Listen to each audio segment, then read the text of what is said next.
Every time you eat, your body has to do a lot of work to keep you safe from what you have eaten. There are so many pathogens that go inside to make sure that it doesn't hurt you. Then I was diagnosed with clinical depression, put on SSRI, they messed up my hormones. It was disaster. Yeah, because if your cortisol doesn't go down, it means you're always on that survival mode, you're always in fight mode, and you're not able to relax. For me, 0.2 milligram is all I can tolerate. Wow. And anything more than that, next day morning, I'm very groggy. And I did not know that diet could have a massive effect, humongous effect, life-changing effect. We all have our own DNA build-up. We all have our own machinery build-up. Each machine is different. I'm an engineer. I tend to look at body first as a machine. You don't do justice to it when you call it a machine. People think it's processing of the mind. People think it's processing of the heart. And everybody has their own pace. In comfort food, there are two types of food. We got this cortisolhunger.com domain. How interesting. Saravanan Balakrishnan is the founder and CEO of Amura, a health tech startup that helps people reverse chronic diseases.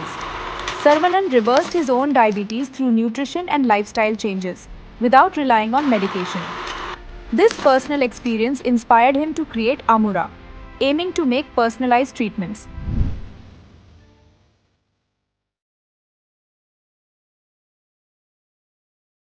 So what experiences led you to found Amura? You know, I don't know if you ever heard somebody saying, your health is too important to be left to healthcare. I learned it the hard way. Like about 25 years ago, I ended up having hyper high triglycerides, right? Triglycerides should be about 135 or so. At Amura, we want your triglyceride to be below 100, but standard care tells you that it should be below 135. Mine was like about 900 or so. The first time I really tested my triglyceride, the lab came back and said that, look, it's so high, we can't measure it. And then I had to go and get it specially done. So that was a wake-up call. I was in my mid-30s. I have a family history of people on my dad's side, men on my dad's side would just kill up and die with heart attack, and it's happened multiple times.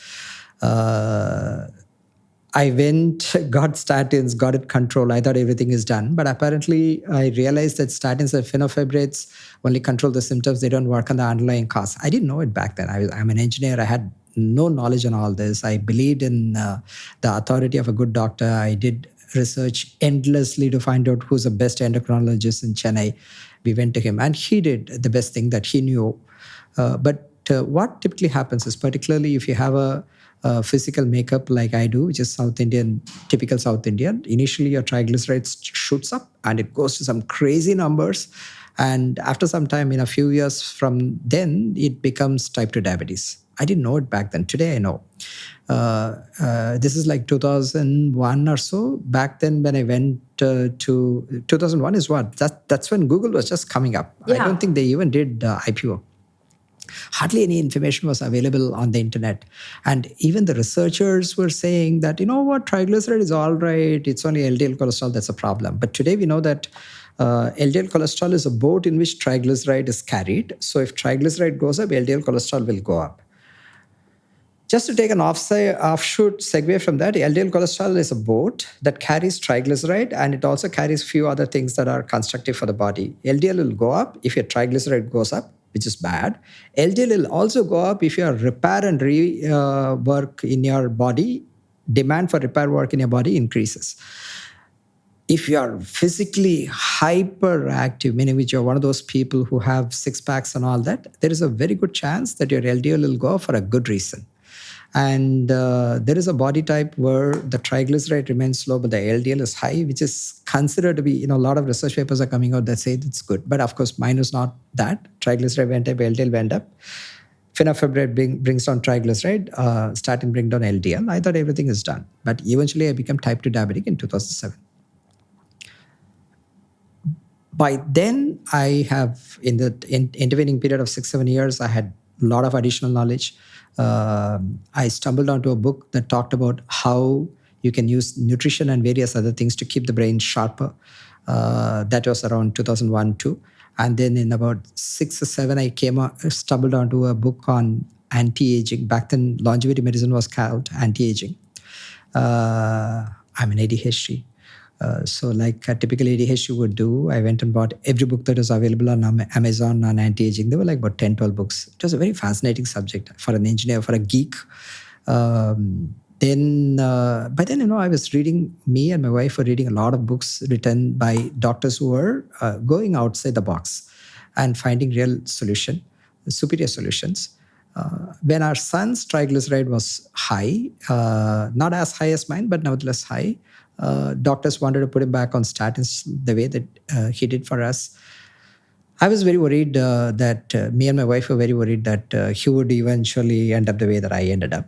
So I started attending international medical conferences. Our thesis was that there has to be some doctor. There are a lot of doctors who think outside the box. There has to be some doctor somewhere in the world who knew what to do with our son's hypertriglyceride. Mine was a gone case. But then I ended up meeting a bunch of people, somebody from US, Germany, Australia, and all that. The one who I met from Australia put my son on nutrition medicine.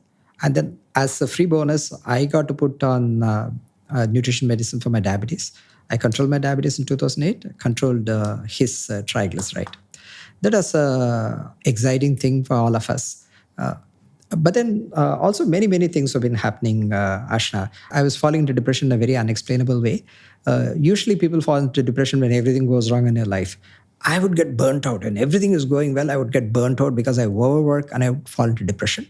And then when everything is bad, I would get out of depression, come back. I never understood what. I was meeting a lot of doctors on this. I was diagnosed with bipolar disorder, diagnosed with and put on sodium valproate, which messed up the whole thing. Then I was diagnosed with clinical depression, put on SSRI. They messed up my hormones. It was disaster.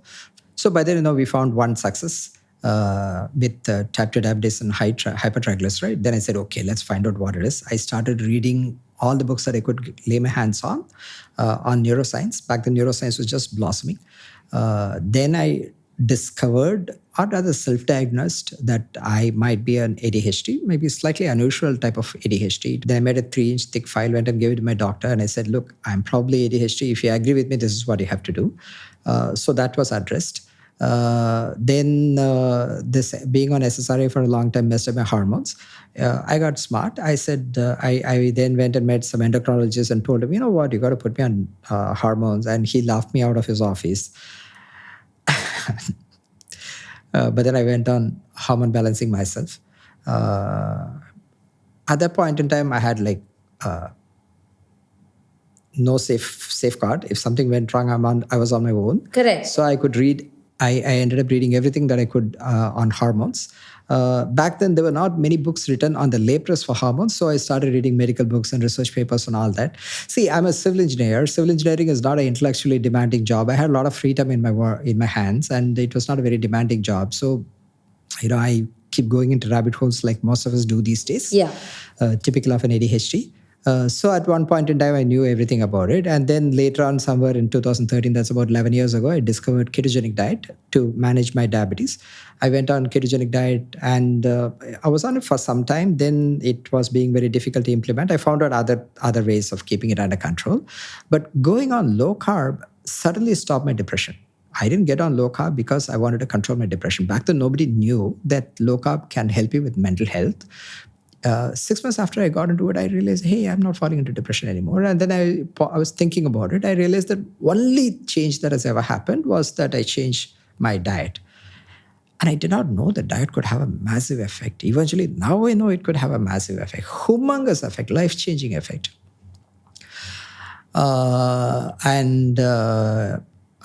So that is 2013. After 2013, I have never been in depression ever in my life. And everything that we have done, everything I have managed to do now is what I have done from 2013 onwards. And 2017, sometime I know I fell in typhoid. You know what? Typhoid, you're bedbound, you can't go anywhere, you're very tired. And then you also, I knew something about microbiome and all that.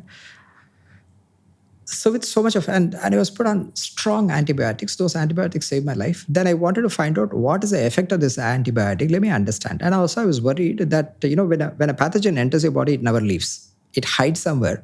And your immune system keeps fighting it all the time. And as you're growing older, your immune system gets depleted. At one point in time, they just wake up and eat you from inside. Oh, wow. Yeah. And what typically happens is, before your pathogens from inside eat you from inside, most of the time, the cancer also is like a pathogen. What is a pathogen? Pathogen is basically a living organism that has a different genetic material and it has a different agenda than rest of your cells. You have like about 30 trillion cells in your body, and they all have a single agenda, and they compromise with each other. They say, you do this job, I'll do this job. If you do that properly, I'll do this properly, right? They're all trying to keep you alive and healthy. Yeah. They all try to keeping themselves alive and healthy as a cooperative. Yeah. And then when a cancer cell comes up, that doesn't get the message. Right? And then it has its own agenda. It takes off in its own direction. But your immune system, which is soldier, that has a job to find out all those stuff and check, keep them under check, throw them out. And when you exhaust your immune, that typically happens around about 62. And when you exhaust your immune system, see, it typically, the people who work on immune capacity, they say that about 62, you exhaust your immune system. But then people who do age research, they tell you that there are two particular periods in your life where you drastically start aging. One is at 45, suddenly a lot of changes happen. Another is at 60, suddenly a lot of changes. These are both downward spirals towards age. Yeah. Right. So, and right now, a lot of people believe that aging is actually immune exhaustion. That is one of the theories of aging. I did a podcast, and in that I interviewed somebody who works on rejuvenating or topping up your immune system. And this gentleman is in his 70s and he looks very healthy. And he did some research where he did a mice trial. And so he helped the old mice to reproduce their immune system. And they expected, maybe it'll do a little better. But interestingly, some of his gray hair turned out brown. So, topping up your immune seemed to be something that, keeping your immune healthy seemed to be something that will keep you living longer, aging slowly, much faster. So it did work for him. It did work for him. He looks so much younger for a person who's a Caucasian 72. He's mentally sharp. He looks much younger. So it works for a lot of people. But the thing is that, see, something that I always find, people who have low inflammation in the body, they look much younger. My guess is that your inflammation markers should be substantially lower. And I always find people who have high CRP level. See, HSCRP is something that is associated with cardiac risk. It's not very right. High CRP is a general inflammation marker. And usually, if you have cardiac problem, some heart attack and things like that, it goes up. But nevertheless, a lot of other things can go wrong and your inflammation can go up. The people who have high inflammation marker, usually it's not always true. Even exercise can take your inflammation high, HSCRP high temporarily. But people who have high HSCRP, usually I find that they age much faster. And people who have low CRP, they don't age as well. Coming back to this, right? So pathogens live. They don't go anywhere. Waiting to eat you up. From inside. From inside. And you know what, talking about it, also it's believed that there's another theory of cancer that says that every cancer is fungal infection. So there's fungi that is sitting inside and keep eating damaging your cells, and eventually some of them break into cancer. So each one of them, they come with their own hypothesis, and there is judgment on all of this is out there. We have to wait and see. So I wanted to find out, hey, there is so much of antibiotic, there is so much of pathogen load. What is going to happen to me? Correct. So I had some books that are sitting with me on microbiome. I didn't have time to read. I started reading them. So that introduced me to the world of microbiome. This is about 8 years ago. And then I discovered something very interesting. What I discovered is, when I was a kid, maybe about 3-4 years or so, I was on a course of antibiotics for about 2-3 months. I don't remember how long, but it was a very long course of antibiotic. I used to go with my dad and get a penicillin shot and come back. That, of course, saved my life. Otherwise, I would have been dead. But see what happens. What is penicillin? Penicillin is a fungal species, and it kills. Penicillin is extracted from fungal species, and it kills bacteria. And inside your gut, there are a lot of bacteria, there are a lot of viri, there is also a lot of fungal species. And the fungal species and bacteria, they're fighting with each other. They're mortal enemies, right? Penicillin is extracted from fungi and it kills bacteria. And if you use penicillin and destroy the bacteria, the fungal species that you have inside your gut, which all of us have, that tends to grow much faster. Yeah. Okay, so looks like I probably had a candida overgrowth set in stone by the time I was about 4 or 5. And so with candida, what happens is if you eat a lot of carbohydrate, candida grows up. If you're familiar, if with your son, you should be familiar with Pokemon. Pokemon comes in different forms, right? Yeah. You have a benign form, which is like a cute little thing, and then it becomes bigger, and then it becomes bigger. Yeah. Candida does that. And once it grows, it becomes a different, it has different characteristics. One of the things it does is it puts your roots inside your gut wall and pries it open. And when it does, it starts a condition called gut permeability, or what is more popularly called as leaky gut. So when you have leaky gut, partially digested food items from inside your gut can escape into the bloodstream. And your immune system will become hyperactive looking at it. It'll say, hey, this partially, see what, okay. Now, partially digested food items cannot go into the bloodstream. When they go into the bloodstream, your immune system looks at the protein fragments that are floating around. It knows it is not your own. It's not extracted from your cell fragments. It knows it's a foreign body, but it doesn't know that it's from food particles. It starts mounting an immune attack. Right. Okay. Because it thinks it's foreign. Foreign. It thinks it's an invading pathogen. Correct. And it's foreign, but it thinks it's an invading pathogen. It's not an invading pathogen. But then sometimes what happens is this protein, they mimic some of what is in your body. When they mimic your own tissue, the immune system, instead of, while it's trying to destroy this thing, it also tries to destroy your own tissue. That sets off an autoimmune condition.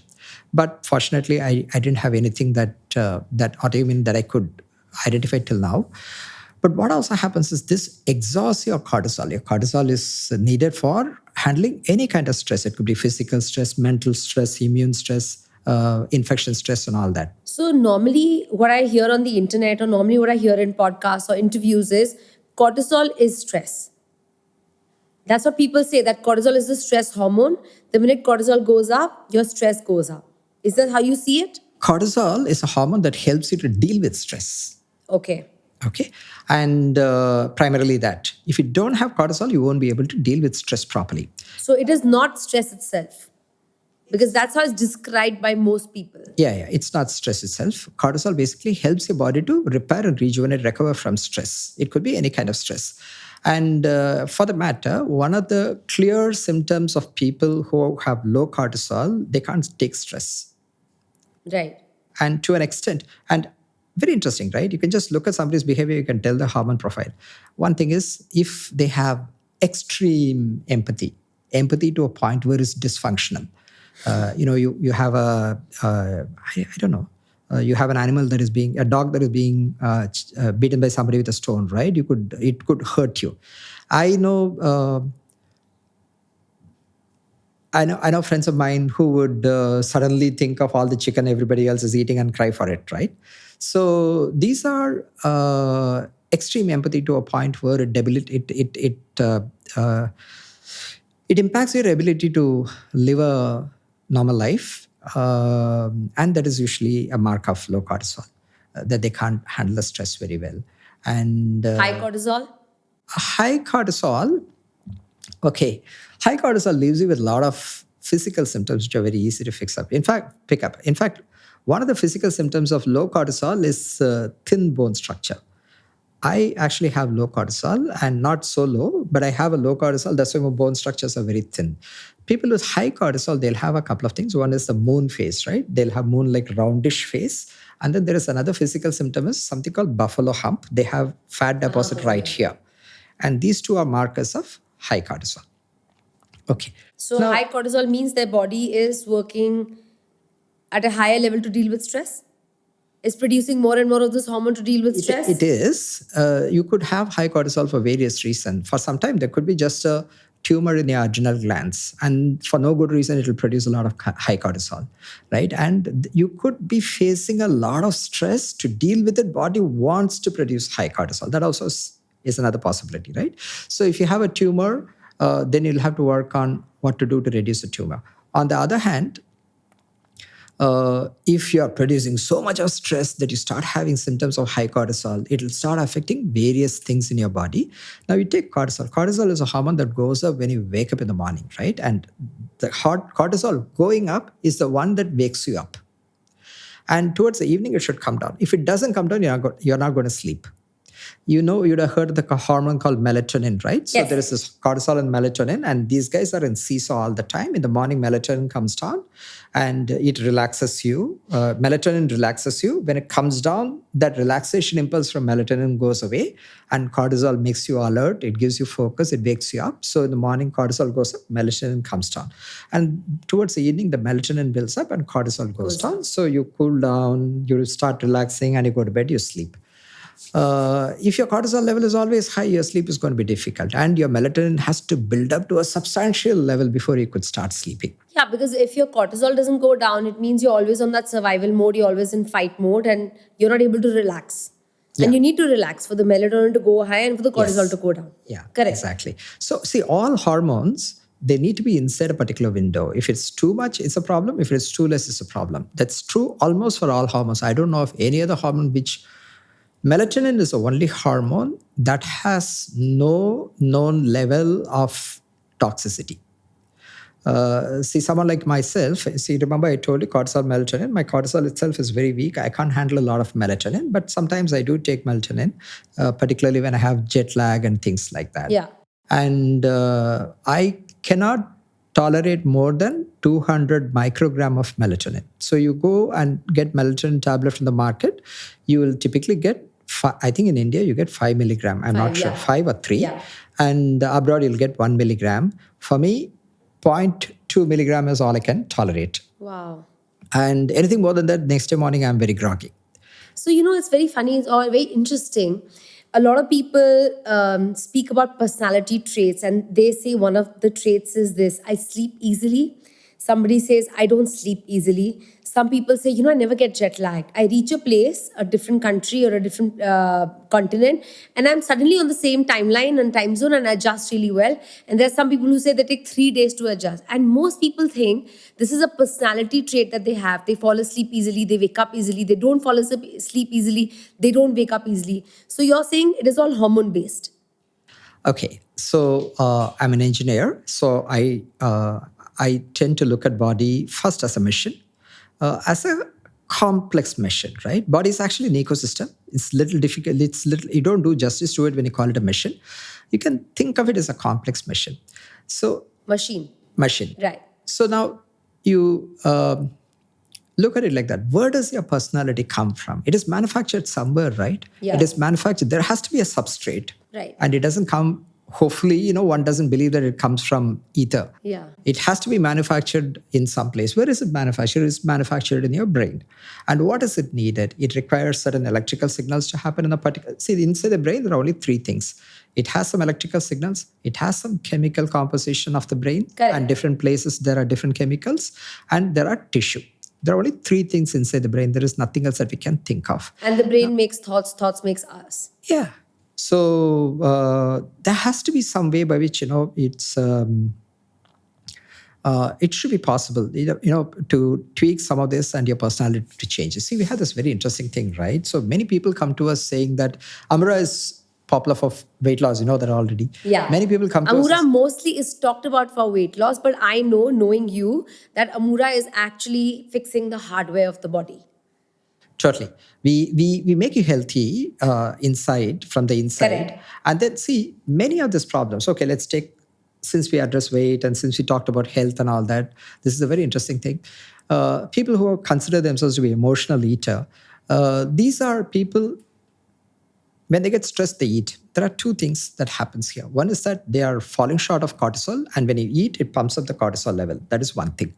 And then also, when they get stressed, some of these people who are running low on serotonin, stress eating, when they eat comfort food, Okay. In comfort food, there are two types of food. One is salty, another is sugar. Yes, correct. Okay, now salty food is cortisol deficiency. Sugary food largely is serotonin deficiency, but it can also be cortisol deficiency.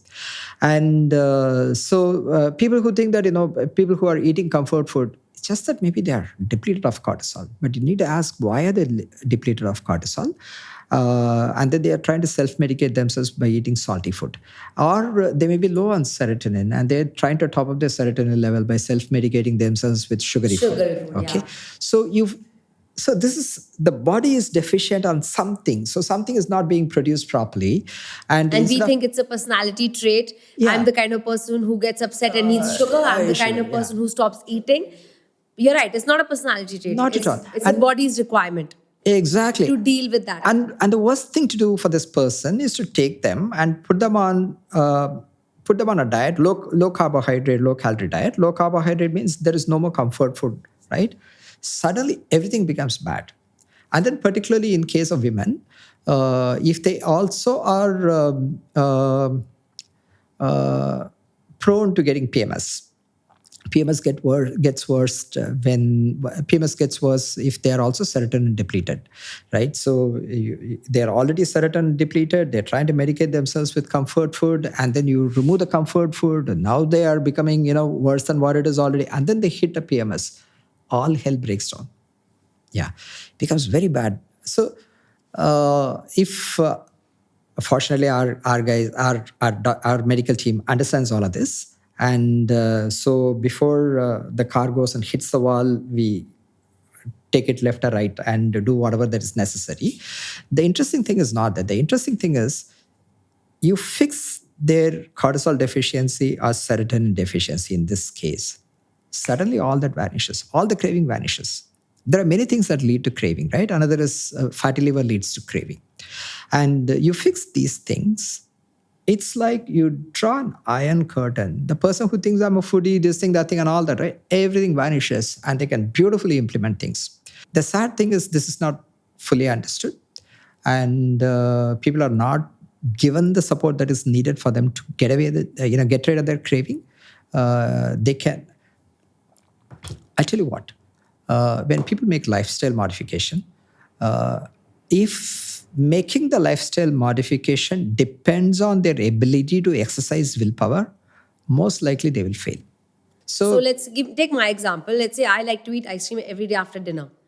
And if I decide for 7 days I'm not going to eat it, what's going to happen? Maybe you'll not sleep properly. Maybe your dinner, ice cream at dinner, maybe is something that is necessary for you to produce melatonin. What happens is that sugar goes into the body, produces serotonin, and serotonin gets converted to melatonin. Okay, the sugar doesn't produce serotonin. So basically what happens is you have an amino acid called tryptophan. Now, tryptophan is a raw material that is needed for the body to produce serotonin. And this raw material from somewhere else in the body, sufficient quantity has to go inside the brain. And the tryptophan itself cannot cross the blood-brain barrier. It requires a vehicle. That vehicle is insulin. So when you eat sugary food, you spike your insulin. And on that insulin as a vehicle, on its back, the tryptophan goes inside the brain and it gets converted to serotonin. Serotonin in turn gets converted to melatonin. You get a sleep. So this is one thing. Maybe there is something else also. See, this is a complex thing, no? Many things happen. So let's take somebody who's having craving for sugary food, sugary food. Now, this person is probably, some of them can have fatty liver.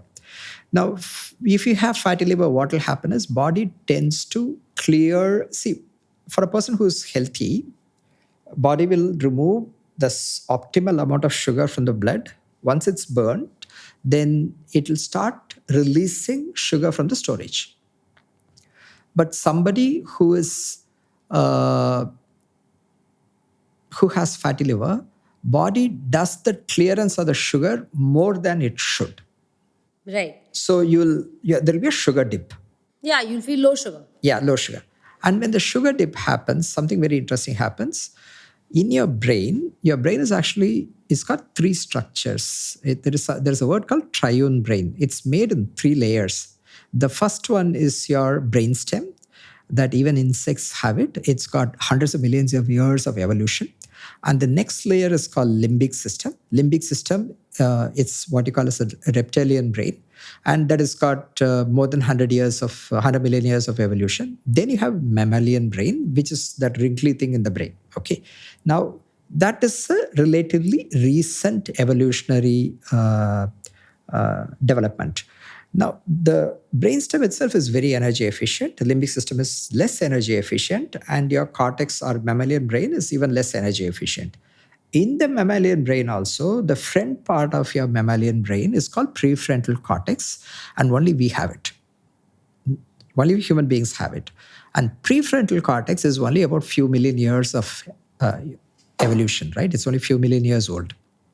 And your PFC is very energy inefficient. It consumes a lot of energy. And brain has a circuit of its own, which all the time works on reducing the amount of energy it spends because it's very expensive. So brain has a brain of its own, which says where you should focus, how we should reduce the energy consumption, all that. Okay. Now, we were talking about prefrontal cortex. So prefrontal cortex consumes a lot of energy. Okay. So whenever the brain is running low on energy, what the brain does is first it stops the amount of sugar consumed by prefrontal cortex because it's very energy expensive. So sugar supply to PFC reduces. Now, PFC is the only brake in your brain. It's the brake pedal in your brain. And every other part of your brain is typically excitatory, meaning which it says, do it, right? And prefrontal cortex is the only part of the brain that says, don't do it. Don't do it. Inhibitory. Yeah. I'm oversimplifying the concept for the sake of a Obviously. conversation, Yeah. but this is good enough for us. And so that's why we tell when somebody is not having self-control, we tell them don't behave like animals because animals don't have the prefrontal cortex. They can't apply brake. Human beings can apply brake. Okay. Now the brake is what we call as willpower. Got it. Okay. That's the control. Yes. And when you're running low on sugar, your willpower is shut off. The part of the brain, your brake pedal doesn't work anymore. Doesn't work. So you pump on it, nothing happens. So now think of a situation. This person is running low on sugar because they have fatty liver and they have craving and they have to exercise willpower, but the PFC got shut off. How are they going to win that war?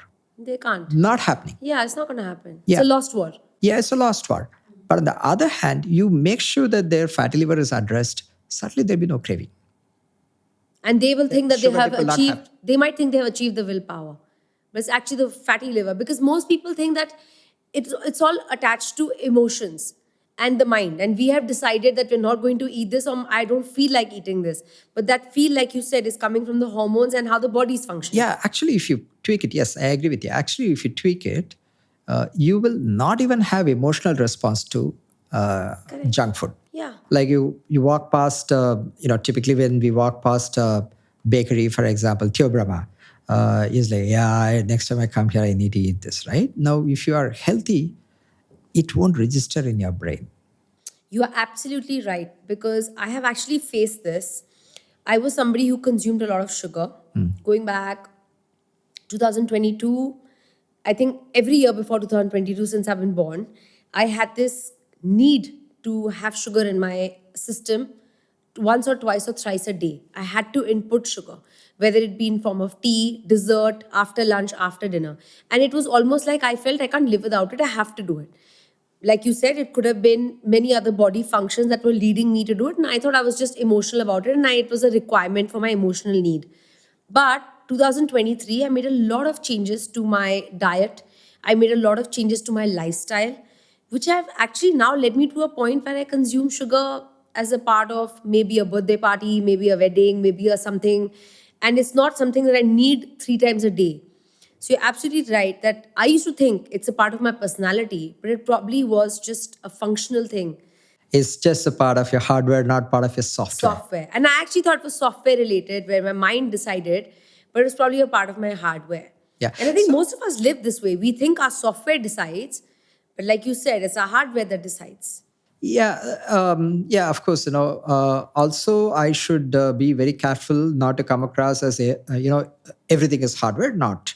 there is some software also. Like for example, like I said, I did my engineering. That's obviously software. It's not hardware, right? Yeah. So if you know about or everything that I do at work, this is all software. And come on, The English decision that I making know and is software. emotional feelings are all software. You cannot detach the two. So always hardware and software in machinery also go together. Right? A Very true. computer can't work with just the hardware. You need the software in it. So Obviously, that's the totally same. We true. are machines Totally as true. well. So Totally here true. we are here to discuss the hardware with you because I know that's your specialization. Yeah, that's a specialization. So I also see that there are some advantages in working on the hardware. Why? Because nobody does. Right? Yeah. It's a low-hanging fruit. It's something that nobody understands. Nobody works on it. It's a low-hanging fruit. So you can pick it up very easily. That's number one. Even though understanding is very difficult, one needs training. Correct. That knowledge is needed. But other than that, like Amura, none of our clients have had somebody work on the hardware component of their health or their craving or whatever, or their behavior. So whatever we are able to do in the right thing gives them a lot of benefits. So that is number one. Number two is that it is predictable, meaning which we know you fix the fatty liver, this will happen. And number three is that you don't have to put in your efforts in the sense that you might have to put in your efforts to do some dietary changes and all that. But let's say you do an MBA, how much you work on it for about 2-3 years time, right? So you don't have to put in those efforts. Right. So this is like, I go get an injection and then my infection is gone. But I'm going to sit here. I'm not going to use any of that. I'm going to use my willpower. I mean, infection, it doesn't happen. So, and it's predictable. It is relatively easy and it's relatively cheap in the sense that it's cheap in the sense similar kind of effect if you have to get out of software. Usually it takes a lot of money. It's cheap in terms of amount of money you spend. It's cheap in terms of amount of time you spend. Both time and money, it's less. But there is a big but to this. You can only make certain amount of change. But whatever you can get it in a very predictable way. It is safe, and you can get it in a defined amount of time. Yeah. Get it. It's easy. Like you said, predictable. Yeah. And on top of it, you may still have some software problem that is not addressed. You should have to go and address. This is easy. This is cheap. This is done deal. You got to do this first. That's generally what we believe in. So, as we spoke about food and how we think it's emotion based and we do emotional eating, I would like to discuss with you. We have a very special bond with food. And my understanding is that our world almost revolves around food. If there's a birthday party, what is the food? If there's a wedding, what is the food? If I'm seeing you for dinner, we are eating. If I'm seeing you for lunch, we are eating. Everything is based around food in some way or the other. And I feel like human beings almost interact according to food or based on food. Preferences. It's so important. We asked our guests, are you vegetarian, non-vegetarian? We are meeting tonight. We're not really talking about the conversation, why we're meeting them, the purpose. But then food is like somehow like the focus of everything. So tell me, what do you feel where food stands? Is it really consumed as nutrition? Or do you think we have actually based our world around food with everything else that revolves around food? Okay. So I can give you so many different answers for this. So first thing first, you're so right in identifying that we have a special relationship with food. Everything social that we do, food is front and center. And we can't actually think of a life that doesn't have food in it. Correct. And we understand how we relate in so many other ways, right? But we grossly underestimate our relationship, how intimately we relate ourselves with food. Very often we treat food as if we would treat a lover, with a lot of lot of affection. And then we even have a word called food porn, where you indulge in looking at food manufacturing. What explains? Why would people just open up Instagram and then keep scrolling and look at all the food videos? There's no logical explanation to it, right? Because Other food than is that, it actually connects meant for just nutrition. Yeah, it connects you at a visceral level. There's so much more about food. But there are so much we don't understand about our food. So first thing, I can tell you so many things that are obvious after I tell you. Number one, everything in your body is built from something that you put in your mouth someday. But still, we behave as if nothing matters. we just talked about how hardware of emotion. We just talked about how emotion is dictated by what is happening in your body. So what it also means is, yeah, emotions are made.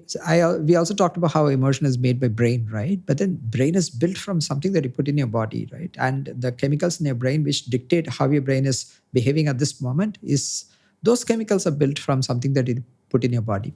So the chain you're explaining is you Everything. consume food, food produces chemicals, neurons, or whatever it produces, and that ultimately leads to emotions. So food is the source of how we are feeling. Yeah. So Right. of course, that is one of the things that lead to emotion. But then what happens to you in life? That again, is the interplay of all of that. And so we don't. So as a civil engineer, how I look at food is that you consume food and your digestive system takes it, breaks it into its component chemicals. Food is basically a chemical. We like to think as food is natural. Food is chemical composition. It breaks it apart. It pulls out the chemicals that are useful for your body, and then it uses a circulatory system and sends it to different parts of your body where it's used as building block. It builds your hair, it builds your nails, it builds your skin, and it builds your brain and all that, right? And it builds the chemicals that are used in your neurotransmitters, everything. Correct. Number one. So it's a little childish or myopic to think that what you put in your mouth doesn't have an impact on any of this. It has an impact on everything.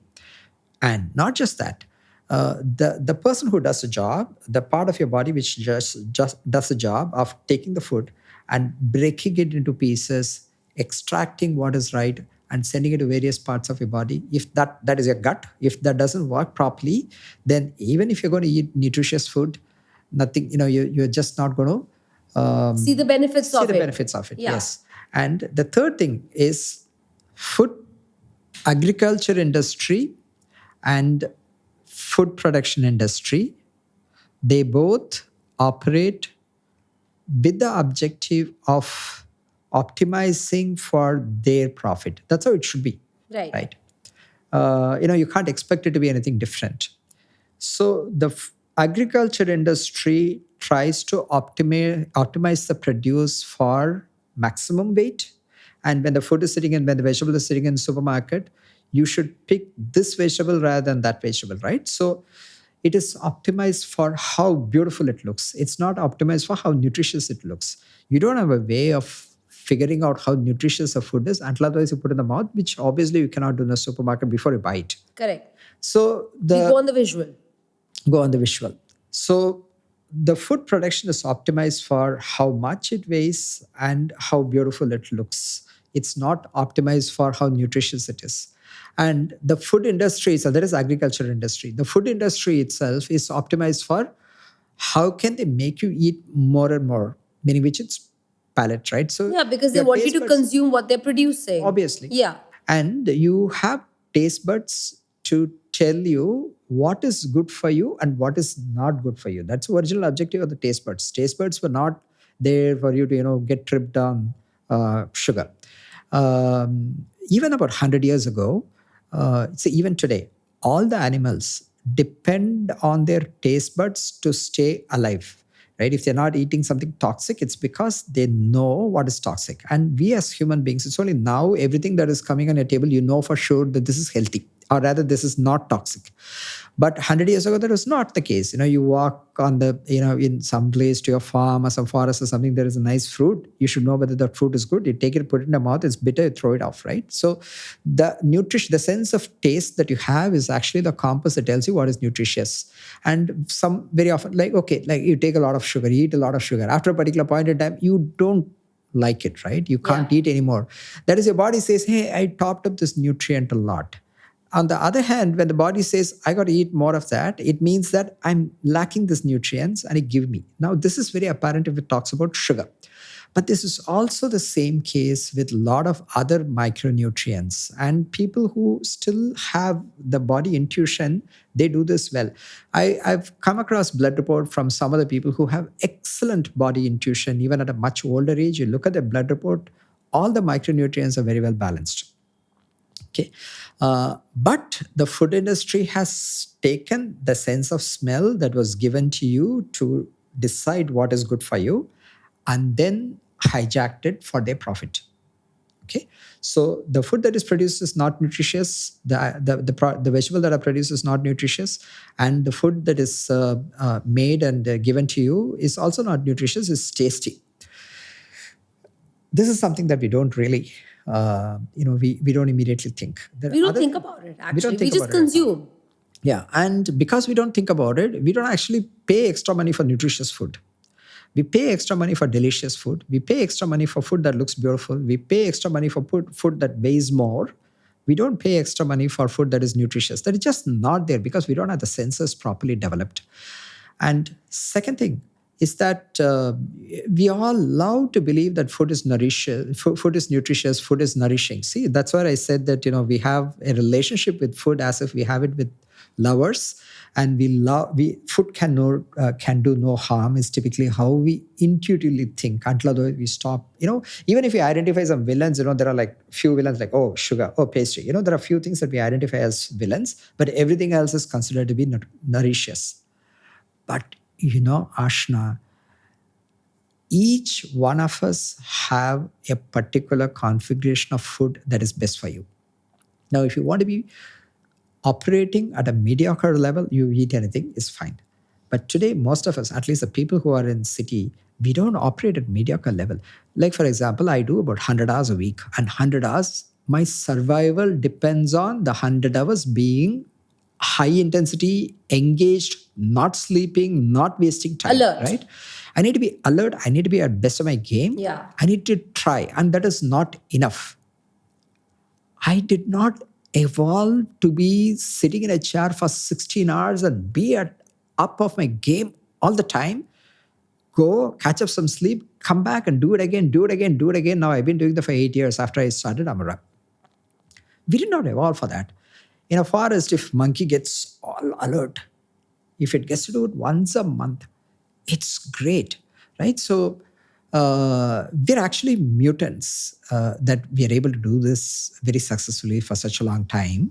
And if you have to be operating at that level of performance, every little thing matters. See, if you're going in a bullock cart, it doesn't matter the wheels squeaks and then you have flags hanging here and there and it's a wooden wheel. All that hardly matters. But then if you're on a rocket ship, even a little bit of fin that is not in the right place can kill you, right? So today, the level at which many of us are trying to perform is like you're a rocket ship. Whereas we evolved as a bullock cart, every little thing matters if you're operating at that level. Every little thing matters. That many hours, if you need to function, you need to have focus, you need to be able to mentally be present, like you said, not feel sleepy. So you're saying every food ingredient matters that goes in. Okay, you need to sleep well, you need to do this. Now I want to pull back a little bit, retract a little bit, and then zoom out a little bit and come back again. Now, in my case, I took an example of high performance at work setting. That's because it's very easy to explain and people can understand, relate to it very well. This is just as important with your relationships as well. Today, the relationships are also very demanding.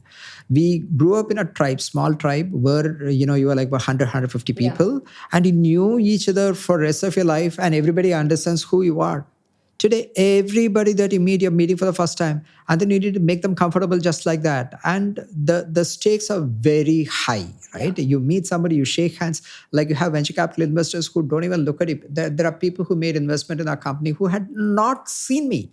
Forget about Zoom. They've not seen me. There are people who have not done a phone call with me and then they made an investment, right? But forget about it. Very often, people just do a Zoom call and based on that, they take a decision. This is like you need to be on top of your game and you need to squeeze every bit of juice that it can come out of that pulp, right? And in all aspects of your life, from the time you're born, look at a small kid, like you take a son, right? I'm sure he would have this training, that training, this tuition, that tuition in the morning. You have I don't know how is it in your household, but you could have a driver and a car that is dedicated for the kid. This is like performing at your peak all the time, whether it's work or play or it's relationship and relationship is about bonding, or relationship, and even relationship in your bed is so demanding, because all of a sudden, for us, look at it like this: 100 years ago, if you had to listen to Beethoven, how many people in Bombay, let's say, how many people in Bombay would have had a chance to listen to Beethoven 100 years ago? Maybe a handful who got a chance to, Yeah, take a 2%. ship. Not even 2%. 100 years ago, if you had to listen to Beethoven, you should have had 110 years ago, before there were gramophones. Correct. You had to take a ship. You had to go to UK. You got to go to Europe. It's one of those places where there's orchestra playing, and spend, I don't know, maybe a month or so, 15 days. I don't know how long it took for them to reach that place, be there, listen to it, and come back here, right? That's an Very, very experience. few people. Today, listen to it in the lift. Yeah. Your lift music is Beethoven. And if you're going to become a music director, that is a minimum standard for you to beat. The level of performance that we have today is humongous. And that's the same thing with relationship. What women would expect out of men and what men would expect out of women. And we talk about body image and all that. Yeah, we hate it, but you can't escape it, because we are not the same species that evolved in the forest. We are godlike today, right? The kind of food that we were talking about, a king did not get it few hundred years ago, 200 years ago, even a king did not get it. Yeah. Today you can go to a restaurant and order some food that is so delicious, and you pay like 200, 300 bucks for 200-300 bucks of food that you can get. A king did not get it 200 years ago. Anyway, coming back to food. What we don't realize about food, this is like fish doesn't realize that it's in water. What we don't realize about food is every time you eat, your body has to do a lot of work to keep you safe from what you have eaten. Every time you eat, there is an invasion, right? There are so many pathogens that go inside.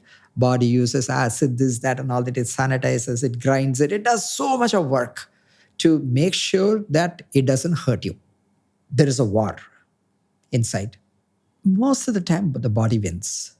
Sometimes the body loses, in which case the body would say, hey, throw it up. This is not something that I can maintain, if the food is in upper digestion.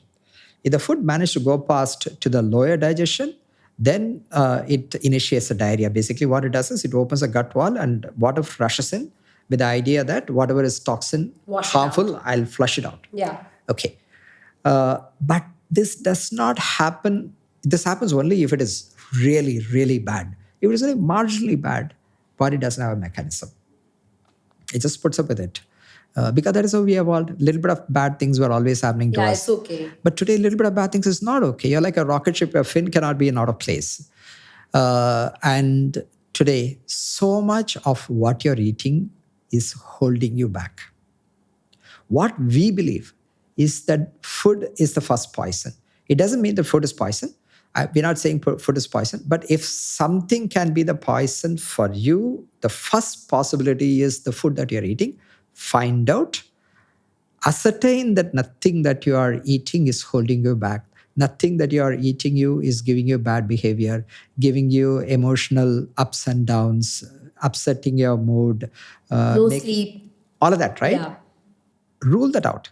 Very likely something about it is harming you. Very likely. And, very often what we do, we come with a lot of these innovations in health and otherwise. And we came with a nice hack to find out, to establish that we were the first people to think of it. We go and get the domain name and block it. So that way, foodisfirstpoison.com, we have the domain. Foodisthefirstpoison.com, we have the domain, right? How So like this, I interesting. have a lot of domains like this. Each one of them are original concepts. Amazing. And so another thing that I can tell you is that late at night, if you're working, you keep munching, right? You don't do that when you're awake. If you're not awake in night, you don't munch. You don't wake up in the middle of the night. I'm feeling so hungry. I got to eat something. Eat it. But night is meant for sleep anyway, right? I understand, but when a lot of people who come to us with weight issue, they come to us because I stay late, I work night shift, I work in US, Late but then night at late eating, night I keep odd time munching eating, something. yeah. But then these same people, they go to bed in the usual time, You don't wake up in the middle of the night at 2 o'clock and say, I'm hungry, go and eat, Correct, right? you wouldn't. Now, why do you eat only when you're awake? Why don't you why don't you feel hungry when you're asleep, right? You go to bed at the right time, you wake up in the morning, you're still fine. You eat in the morning only. The reason being, the nighttime eating is not hunger for energy. Nighttime eating is hunger for cortisol. Remember, I was telling you the cortisol goes down at night, Yeah. right? But when you eat, the cortisol pumps up a little bit to digest the food you have eaten. And so at night, your cortisol is low, your melatonin is come Like up, you said. and you're feeling sleepy, but you got to work, and then you eat to pump up the cortisol, make you alert. That'll give you another 1 or 2 hours, right? So this thing is actually, you're hungry for cortisol, but you're not hungry for Food. fuel. Yeah. Okay. So we got this cortisolhunger.com domain. We have so many like this, right? How interesting. Yeah. So that's another one of the behavior that is explained on a hardware basis. Yeah. So talking about food, yes, if you are performing at if your life demand, see, if you have an audience who's listening to this podcast, this is a highly intense podcast, 100% sure that their demand on life is far above average.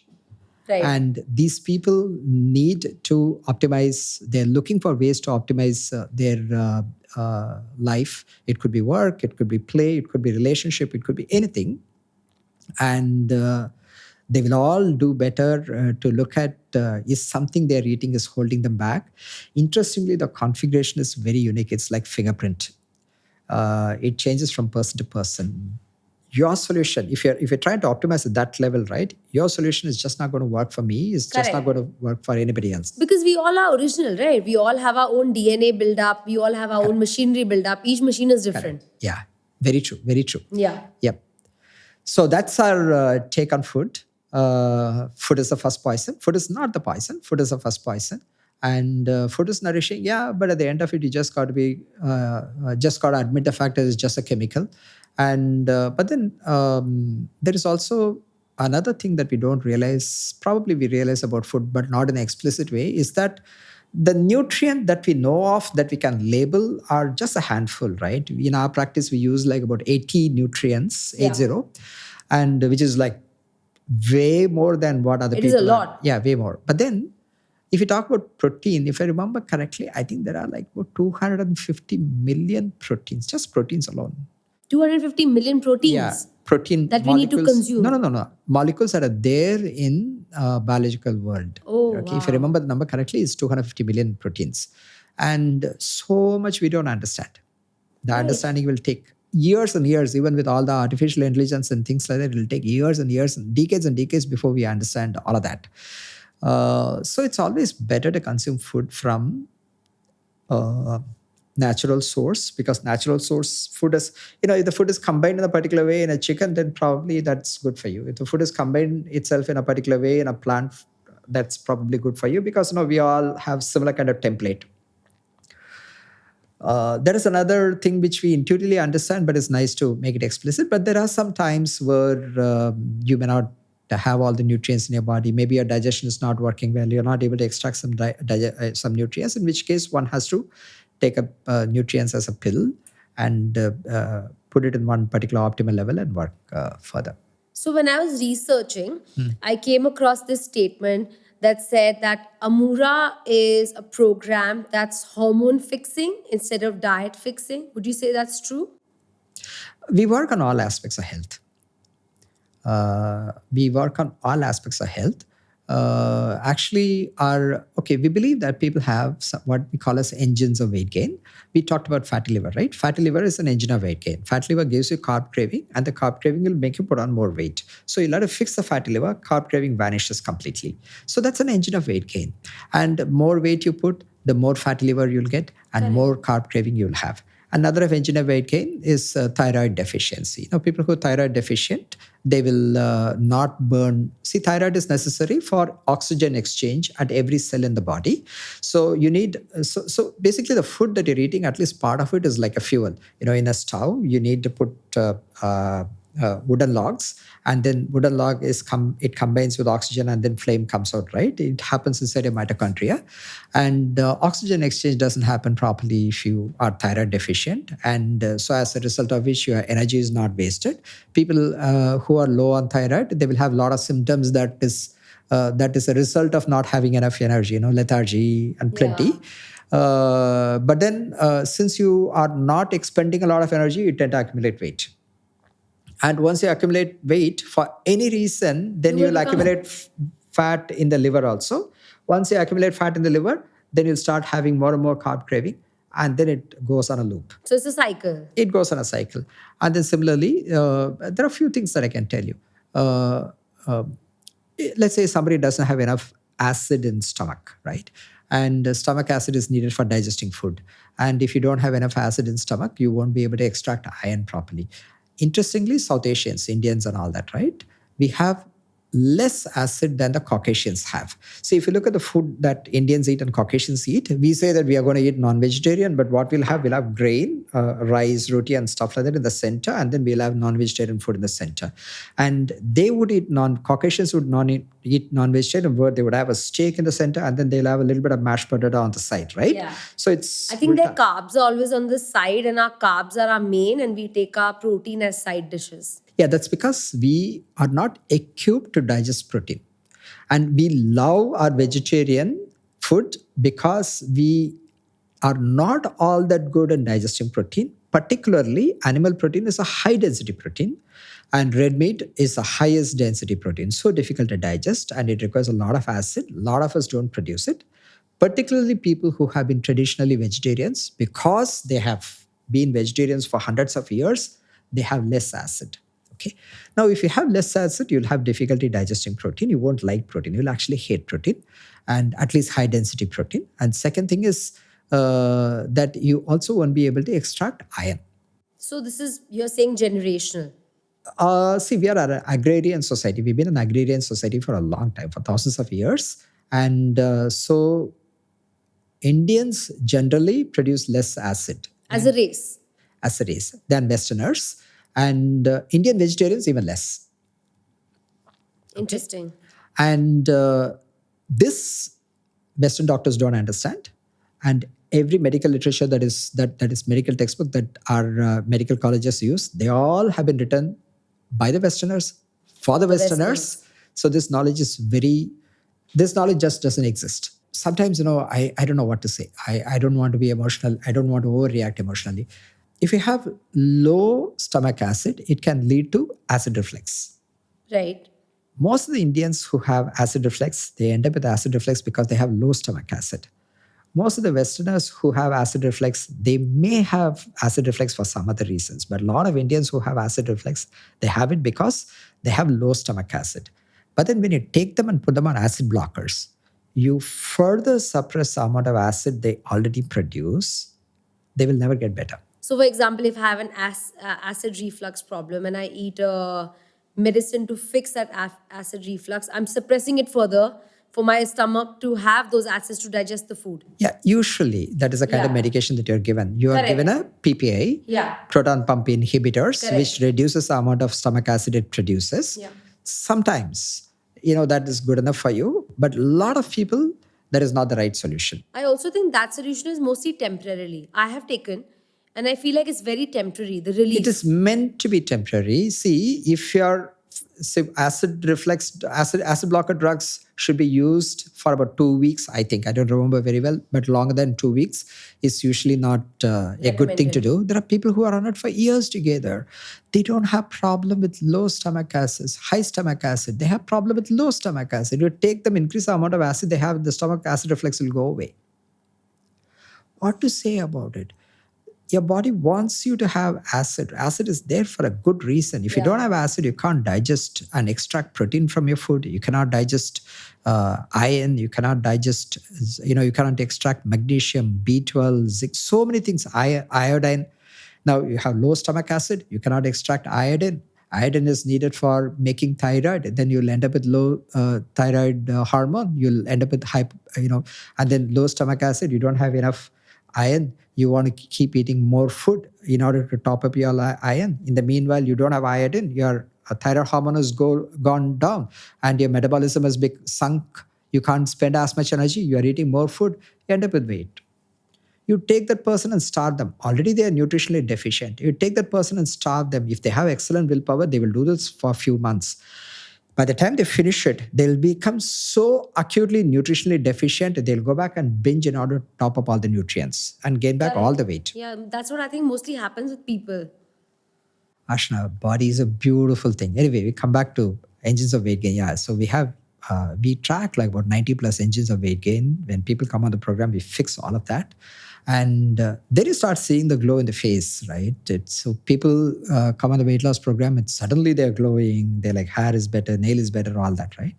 So that's because the overall health is improved. We've spoken about the hardware, we've spoken about food, and we've spoken about diseases or non-functioning part of the bodies. Tell me, how do these collectively impact our mental health? So many ways, but we'll pick up a few that is interesting for people. Craving we already addressed, right? Yeah. As to how it affects your mental health. Another thing that I talked about is serotonin, right? Now, if your body cannot extract, so now what happens is, I said that tryptophan gets converted to serotonin, but it requires a lot of other nutrients along with them. They call cofactors. Yeah. So if you don't have some of the cofactors, it will still not get converted to serotonin. And if it is not there, then your body is not going to convert it. And then you have dopamine. Dopamine is something that is secreted well if you have a lot of protein. It is not. Okay,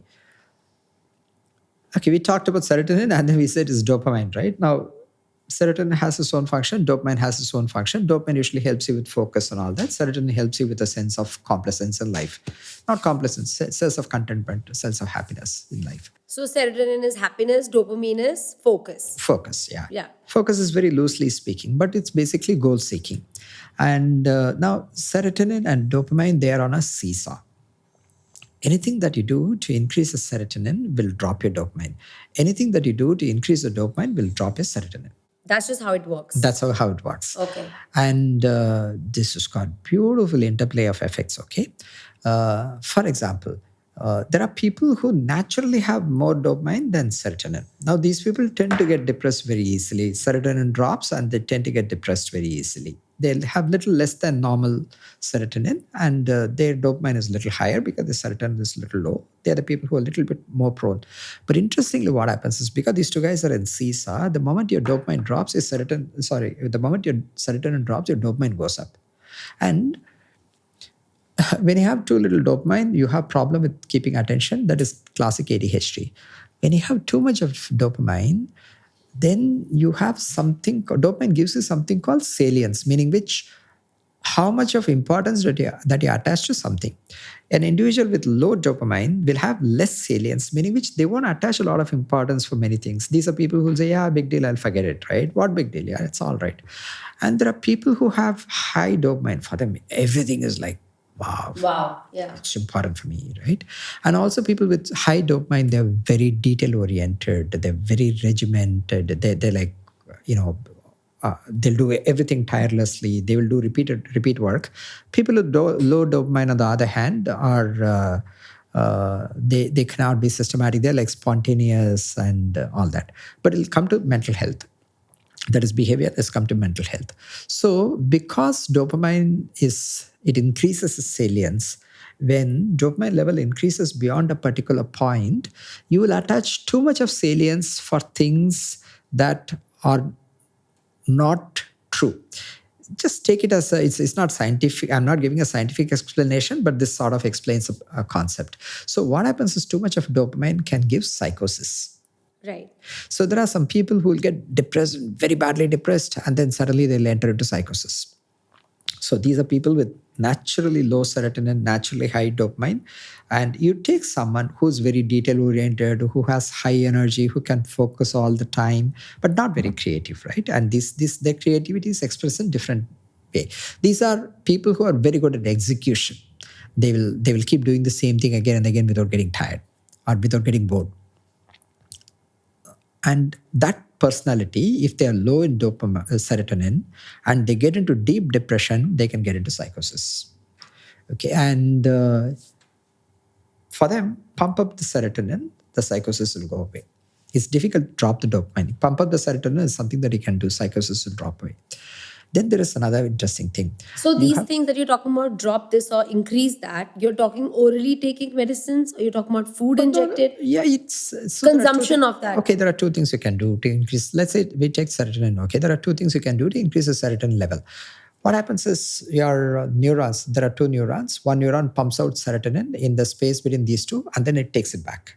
And now, if you inhibit the taking back, it's called reuptake. If you inhibit the reuptake of serotonin, then serotonin will remain in the gap junction for some time. Right. And that increases the available serotonin in the brain.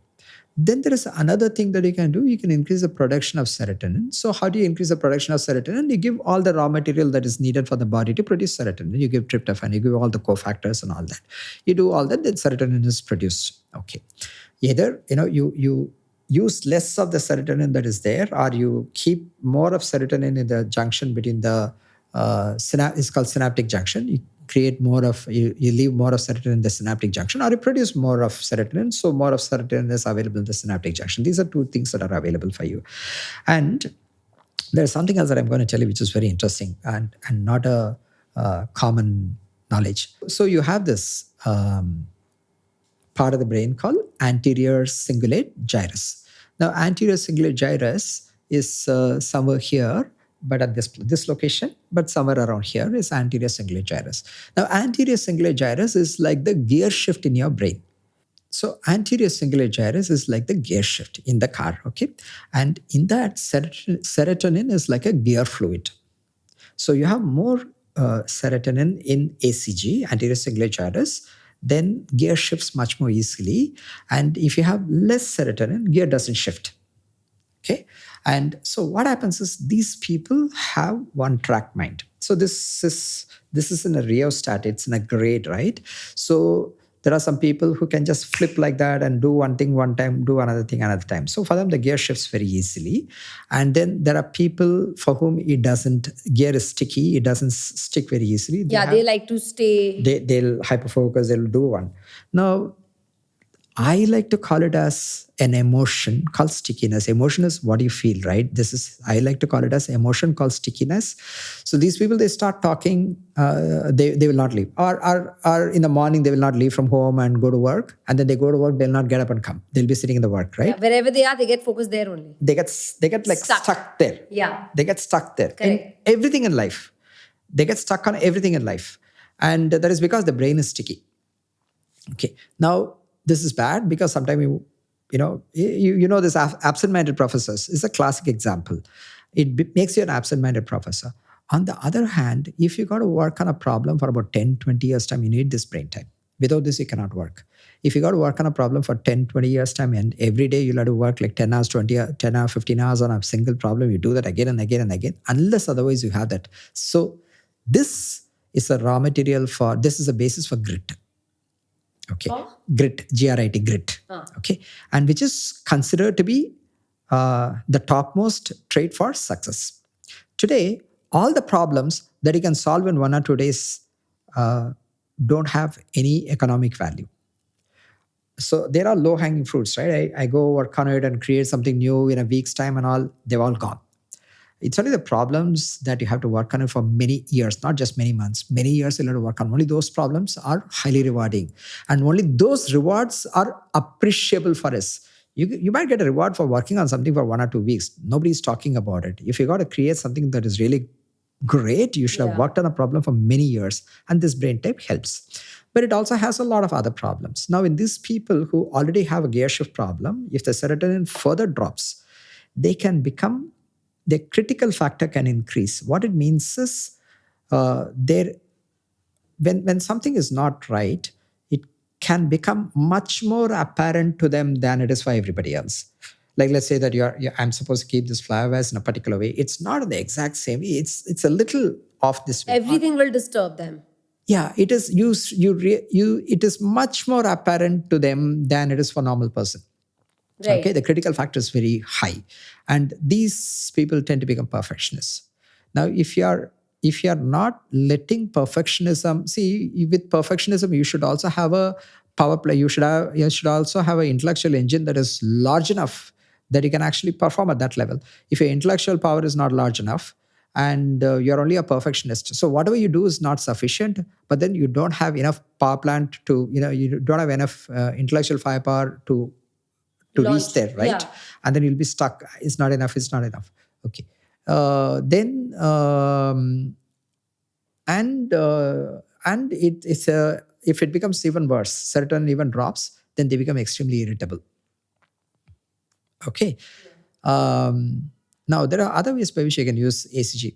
Uh, Love failure, for example, is a condition where the dopamine is very high and serotonin is dropped, and then you get into the loop of thinking about the person again and again and again and again and again. You do that for years together.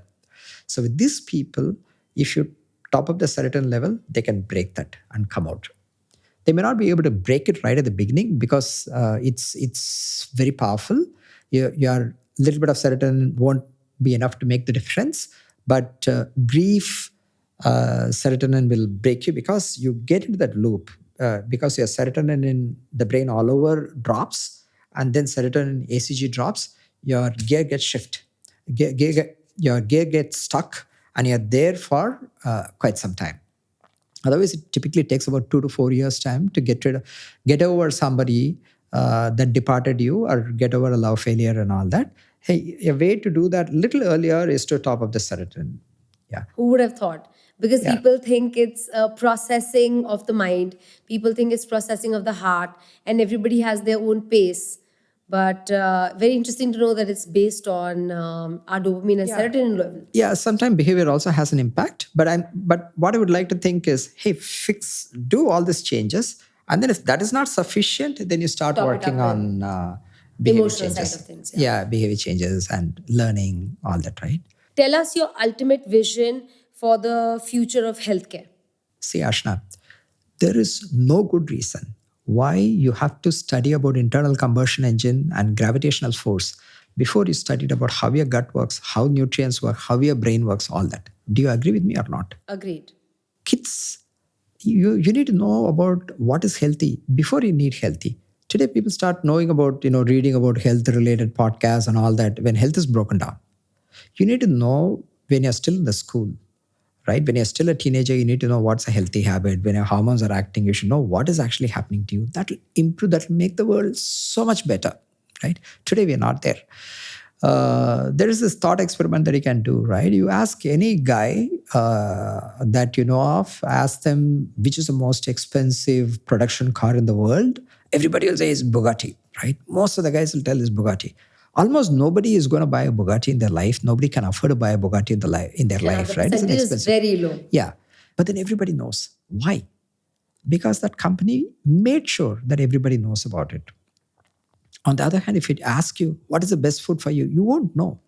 You had been eating for years together. Every day, let's say you have, like somebody who's 28 years old have lived on the planet for about 10,000 days, right? And on an average, let's say you've eaten 4 or 5 times a day, including the soft drinks and all that, right? And by about 25,000, 28 years, the person has put something in their mouth, maybe like about some 50, 60,000 times. Somebody by the time they are about 50 years old, they put something in their mouth for about 1,00,000 times. Then you go and ask them, somebody who's 50 years old, what is the best food for you? They'll have no idea. And 100,000 times food has entered their body and they No still don't idea. know. No Wow, idea. never seen it like that. But yeah. Yeah. And that's because healthcare has done a very bad job at educating people. Today, healthcare education is limited to an erudite looking doctor coming and talking stuff that is so complicated. Unless otherwise your life depends on it. Even if you're an educated person, even if you're proficient in English, unless otherwise your life depends on it, you're not going to do that. You're not It's going to watch true. it, right? Yeah. But you need that information some 20, 30 years before that, before your health broke, right? And we are going, the healthcare is going there. But there is another way of looking at healthcare, right? Who is the mechanic of your body? Doctor is. And today, doctors' work is limited to taking care of you when something else is broken. Yeah, if something goes wrong, that's when they come in. Yeah. So this is like a mechanic who says, hey, you know what? If you go and crash that car, bring it to me. Otherwise, I'm not going to touch. But then you say, you love your car. And then you say, I want this car. I like it. I want to make it colorful. I want to drive much faster. I want this to, blare up. And I want to put a nice speakers here, all that, right? That mechanic will say, no, no, no. I'm not going to look at all of that. You go break it down and then you come. I'm only here for repair. I'm only here for repair. Who else? And then what happens? Everybody else goes to all people who have got no medical background. Yeah. Right? You go to somebody, whoever is willing to say something about it, you can do this, do this, do this. My vision for healthcare in the future is that doctors will start working on helping you to build a better body. It can do so many wonders. Amplify the body instead of just repair work. Amplify is one way. For someone like myself, for whom performance is important, performance at work, I might say amplify. But body is the only substrate on which you can create dreams. Correct. You can dream. For you to dream, synthesize a dream, you need a nice body, right? And if you're not going to have a body that can synthesize a good dream, you're going to have boring dreams. So all of that, who will tell you? Only somebody who understands the body tells you. Who can understand the body? Somebody who has had 6 years, 8 years, 6 years, 9 years, 12 years of education can tell you. And I think that is where healthcare of the future is going to be. Why? Because the amount of money that you can see today, what happens? Healthcare it's a utilitarian, meaning which my blood sugar is high, I let it bring it down. It's like very utilitarian, right? And in the future, healthcare is going to become like aesthetics, science, aesthetic practice today. I want to feel this way. I want to be this. I want to be that, and all that, right? When it enters, there is no limit to the kind of dreams that I can have about what my life is, right? And I will spend a lot of things. See, today people spend. If I ask you how much of money you would have spent on a doctor in last 1 year, you would say maybe $1,000, maybe $5,000. I don't know what that number is. But then people would, have a CGM and wear it for a year's time. Every month they spend like $10,000 on a continuous glucose monitor. Why? Because this guy, somebody managed to sell them the dream that I should track my blood sugar and it should be like stable. God knows whether. Or devices that track sleep and everything else and mobility and calorie burning. Everybody's investing in that. I got this sleep tracker here in the watch. What am I doing? Somebody managed to sell me a dream that, you got to sell this to sleep. You got to be a sleep professional. Brian Johnson, I was in one of his meetings.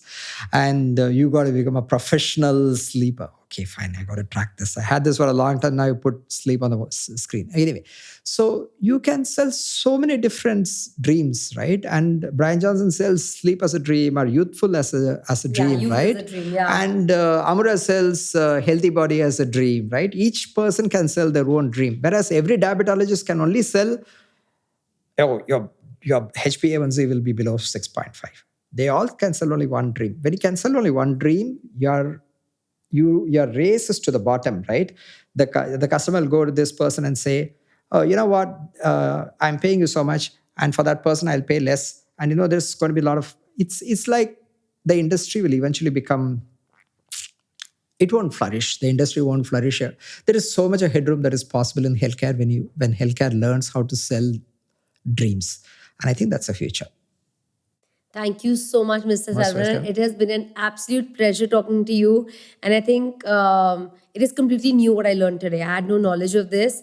And mostly, like I mentioned earlier, that I thought Amura is diet-based. And I thought Amura, what I read in a lot of places was to fix hormone. It is so interesting to know what you said today and the kind of knowledge and depth you have about understanding the human body and food. It is absolutely phenomenal. And I hope people learn what I learned from your conversation. Thanks a lot, Ashna. I have we have been very busy and we haven't been having the opportunity to talk about what we are doing all this time long. And I should thank you for bugging me to be here in this on making sure that this is happening today. Otherwise, I wouldn't have done it. Yeah. By now you would have guessed it. I have this sticky brain and you unstuck it, made me come here. Thank you very much. This is something that I enjoyed phenomenally. Thank you. Wish you all the very best. Thank you.